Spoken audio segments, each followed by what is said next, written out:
Asalaamu calaykum. Ku soo dhawow barnaamijkeena ma ogtahay. Barnaamijkeena ma ogtahay waxaan ku soo qaadan doonaa qaabka uu deegaanku saameynta ugu leeyahay nafteena sida maskaxda iyo jidhka. Haddaba intaanay barnaamijka gudagelin, fadlan nagu soo biir oo subscribe saar channelka, like-na saar fiidiyowga, siina share garee si uu dad kale u gaadho.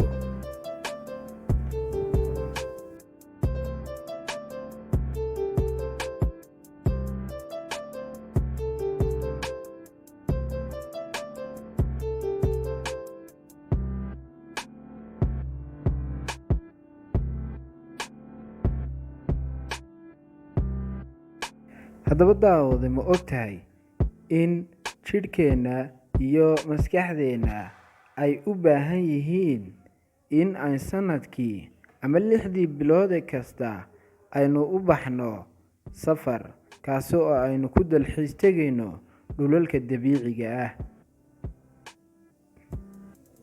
Haddaba khubaro saynis yahanada ayaa waxa ay sheegeen oo ay baaritaan ku sameeyeen qaabka uu deegaanku saameyn ugu leeyahay jidhkeena.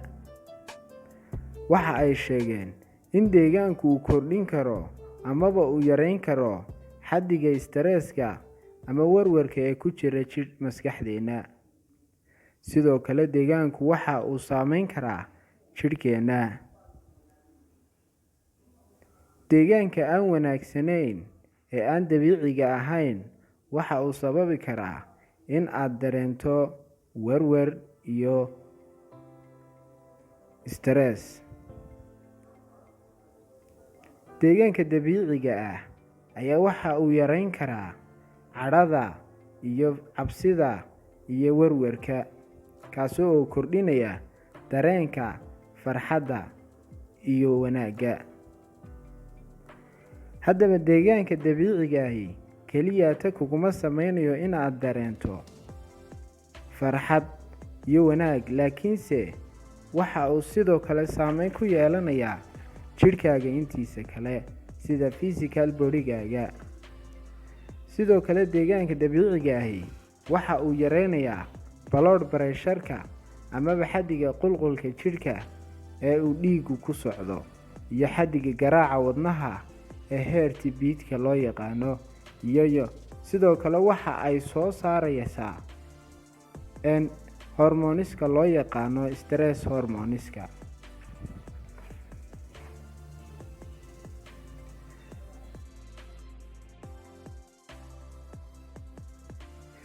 Sidoo kale khubaradu waxay ku sameeyeen cilmi baadhis cusbitaalada iyo xafiisyada iyo iskuulo, kuwaasi oo sheegay in ay muhiim tahay in la dhigo dhir, taasoo ay ku sheegeen in ay saameynayso xaddiga stresska iyo warwarka ee ku jira maskaxda in ay yareeyaan dhirtaasi. Haddaba deegaanka dabiiciga ah ayaa ah deegaan ay naftu u baahan tahay in ay aragto mar walba.